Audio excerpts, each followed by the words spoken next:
Assalamualaikum warahmatullahi wabarakatuh. A'udzu billahi minasyaitonir rajim. Bismillahirrahmanirrahim. Alhamdulillahi rabbil alamin. Allahumma salli ala sayyidina Muhammad wa ala ali sayyidina Muhammad.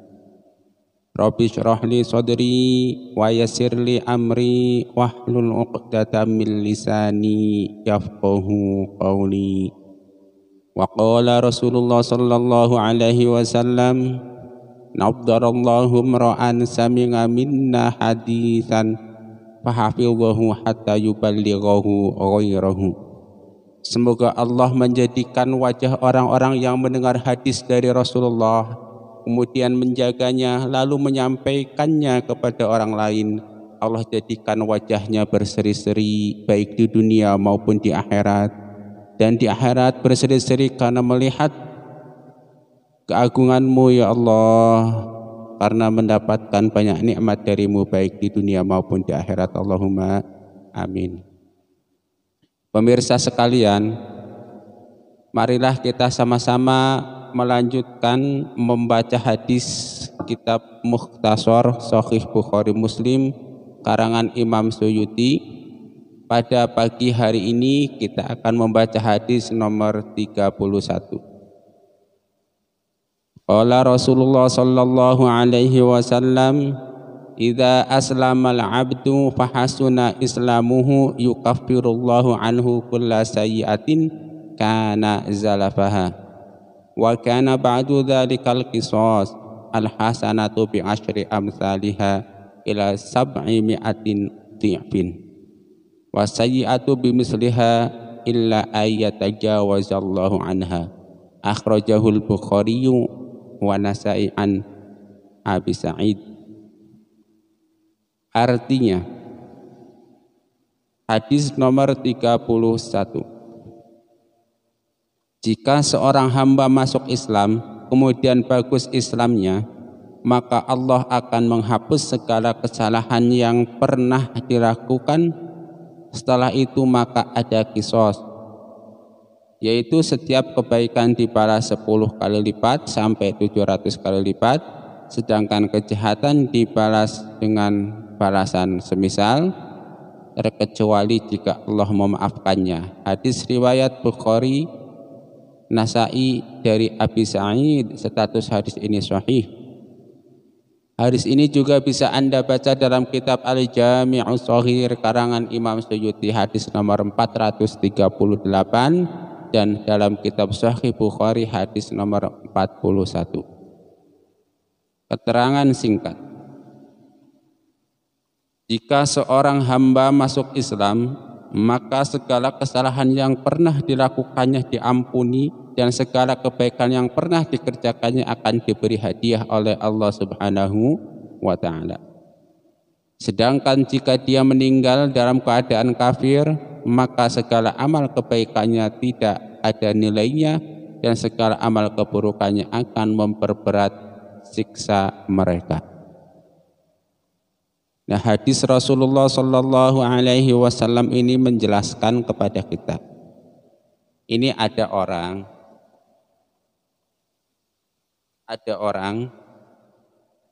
kafir atau non muslim, katakan seperti itu. Nah, ketika dia masih non muslim, segala perbuatan baik yang kebetulan mirip atau sesuai dengan ajaran-ajaran syariat Islam, seperti memberi mirip dengan sedekah. Terus misalnya tolong menolong mirip dengan anjuran tolong menolong di dalam Islam. Nah, semua kebaikan-kebaikan yang dilakukan oleh orang kafir tersebut, oleh orang yang belum iman kepada Allah Subhanahu wa ta'ala tersebut, nilainya 0. Oke, nilainya 0. Tetapi nilai 0 ini ketika orang kafir tersebut kemudian masuk Islam, mengucapkan asyhadu an la ilaha illallah wa asyhadu anna muhammadar rasulullah, yang berarti mengesahkan Allah, maka kemudian perbuatan-perbuatan baik tersebut diberi hadiah oleh Allah Subhanahu wa taala. Idza aslamal abdu fahasuna islamuhu. Ketika seorang hamba, seorang manusia, umat manusia masuk agama Islam, kemudian bagus di dalam menjalankan agama Islamnya, artinya dia memang masuk Islam betul-betul karena ingin beragama Islam, bukan karena hal-hal lain. Jadi ingat kemarin nonton di salah satu medsos itu ada mantan bandar narkoba pengedar, ketika dia itu mau sadar, mau bertobat katakan, ditanya, kamu ini mau pilih agama apa? Mungkin ketika itu dia hidupnya sangat kelam sehingga agama pun dia tidak punya. Ketika ditanya mau pilih agama apa, dia memilih agama Islam, kemudian menjalankan agama Islam dengan baik. Sehingga itulah contoh orang yang kemudian masuk Islam dan berislam dengan baik. Yukaffirullahu anhu kulla sayyatin kana zalafaha. Jadi setiap perbuatan-perbuatan buruk yang pernah dilakukan ketika dia belum masuk Islam oleh Allah Subhanahu wa taala itu diampuni, dihapus, diampuni, ditutup sehingga enggak ada kebaikan lagi. Artinya apa? Artinya ketika seorang kafir, seorang non-muslim begitu mengucapkan syahadat asyhadu alla ilaha illallah wa asyhadu anna muhammadar rasulullah dengan sepenuh hati, ketika itulah dia itu menjadi dalam tanda petik orang suci. Ya, orang yang suci dari segala macam dosa. Karena apa? Karena semua dosanya dalam agama Islam diampuni oleh Allah Subhanahu wa taala. Bahkan dia mungkin suci dari hadas dan mungkin dia juga suci dari benar-benar menjadi orang suci. Cuman persoalannya kemudian seberapa lama mu'alaf ini bisa mempertahankan kesuciannya. Nah mungkin ketika dia bersyahadat itu dia suci sesuci-sucinya. Dosa semua diampuni, pahala oleh Allah semua, dikasih balasan hadiah sehingga begitu banyak hadiah dari Allah pahalanya. Cuma seberapa lama dia bisa mempertahankan kesucian tersebut.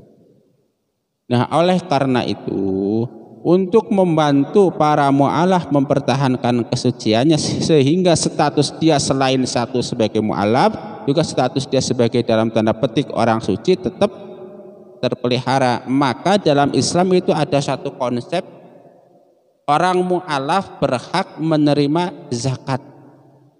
Artinya ketika orang mu'alaf ini membutuhkan sokongan dana, maka dalam Islam ada alokasi dana, yaitu salah satunya dari dana zakat. Nah syukur-syukur si mu'alaf ini merupakan orang yang kaya raya. Banyak sekarang fenomena bermunculan orang-orang yang masuk Islam, para mu'alaf itu karena kesadaran mereka sendiri. Saya jadi ingat pesan salah satu ustadz, yaitu Ustadz Abdul Somad LCMA, sekarang sudah doktor, yang masyhur dipanggil dengan UAS. Yang saya ingat tentang mu'alaf dari beliau itu begini, bahwa ketika ada orang yang masuk Islam, maka jangan biarkan mereka sendirian. Buatkan mereka satu komunitas mu'alaf untuk berbagi pengalaman, untuk saling menguatkan.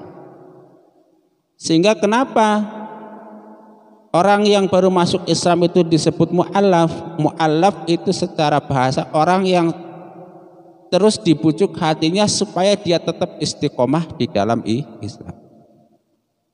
Loh kenapa mu'alaf? Ya, sebelum masuk Islam mungkin dia sudah memandang Islam sebagai agama begini, pokoknya mudah dan menguntungkan bagi dia, ini kata orang sebelum masuk Islam dari luar.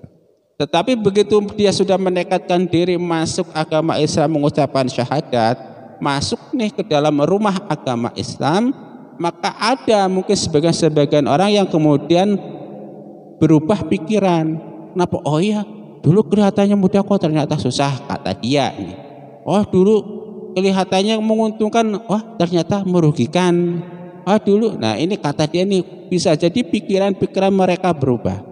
Nah untuk mengawal mereka supaya pikiran tidak berubah dan tetap istiqomah di dalam memegang agama Islam, maka status mu'alaf ini biasanya melekat pada setiap orang yang baru masuk Islam. Supaya apa? Supaya dia itu tetap istiqomah di dalam Islam. Istilahnya diberi fasilitas-fasilitas kemudahan di dalam beragama lah misalnya. Seperti yaitu tadi, kalau dalam konsep zakat dia berhak menerima zakat. Kemudian mungkin juga ada semacam penghargaan khusus dari umat Islam di sekitar mereka terhadap para mu'alaf. Kata Abdul Somad itu, maka antarkan mereka kepada komunitas mu'alaf. Tunjuk pengurus-pengurus masjid atau ustadz-ustadz untuk mengajarkan kepada mereka tentang agama Islam yang benar. Jangan sampai orang sesudah masuk Islam kemudian tidak, dalam tanda petik, tidak diurus, tidak diperhatikan kepentingan-kepentingan materinya maupun kepentingan-kepentingan ruhaninya oleh para umat Islam, oleh para pendakwah khususnya. Maka muncullah, kalau Anda itu mau melihat di YouTube, ada istilah komunitas mu'alaf center, tempat para mu'alaf berkumpul, kemudian juga membantu mu'alaf lainnya. Nah, para mu'alaf ini latar belakangnya tentu berbeda-beda.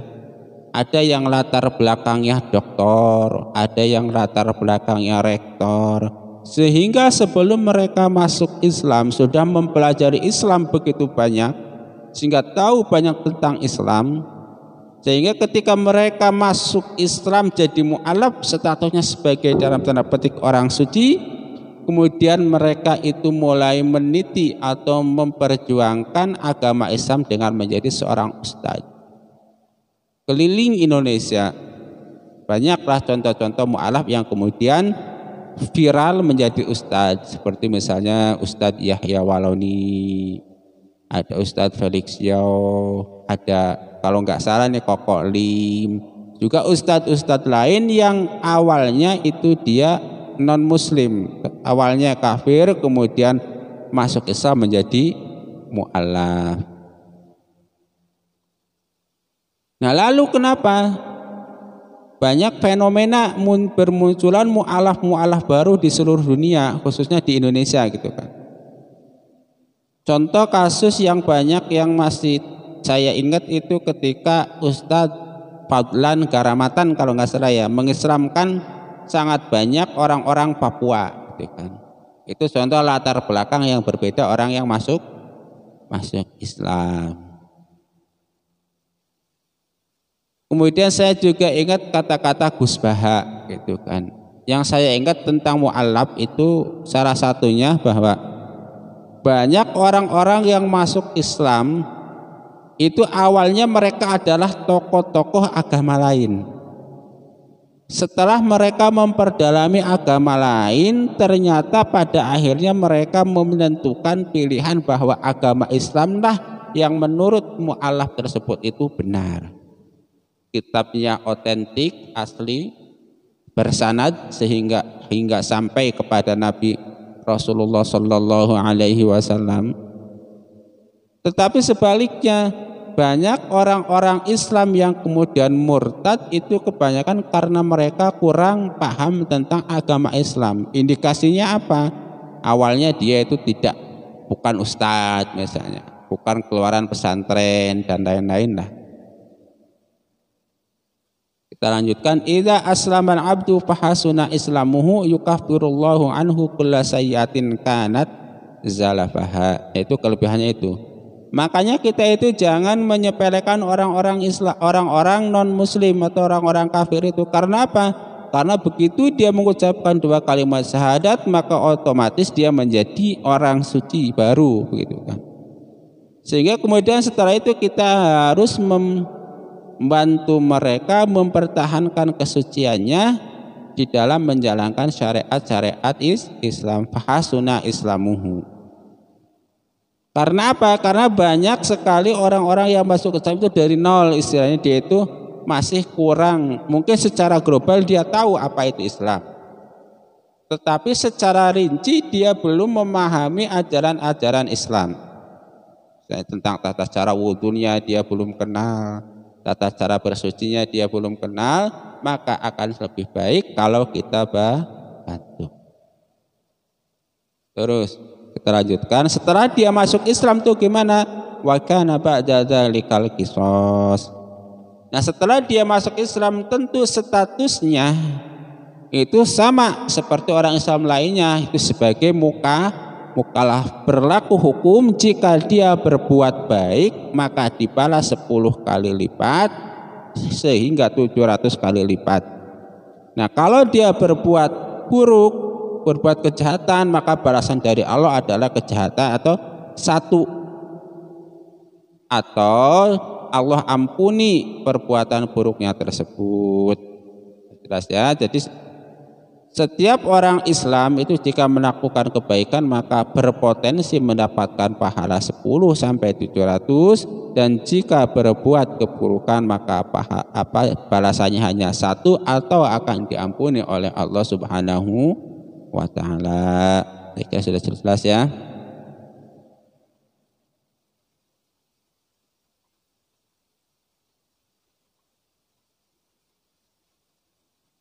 Saya ulangi aja hadisnya sehingga kesimpulannya begitu, bahwa ketika ada orang kafir masuk Islam maka semua kesalahan ketika dia masih kafir diampuni oleh Allah Subhanahu wa taala, dan semua kebaikan yang pernah dijalankan ketika dia masih kafir oleh Allah Subhanahu wa taala diberi hadiah yang sangat banyak.